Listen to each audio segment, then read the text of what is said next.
Hello, in this tutorial we're going to cover the fundamentals of electronics and robotics using the Tinkercad Simulation Environment. So we're going to start with introduction to using the Tinkercad Simulation Environment.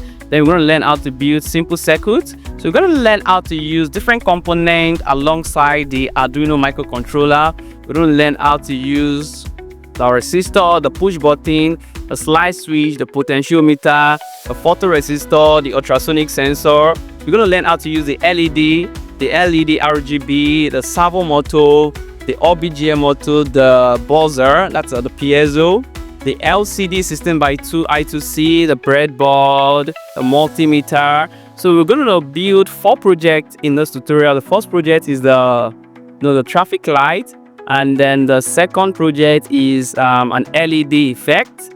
The third project we're going to be building is we're going to use the photoresistor to determine if the room is bright or dark. So if the room is bright, we'll turn off the light, and if it's dark, we turn on the light.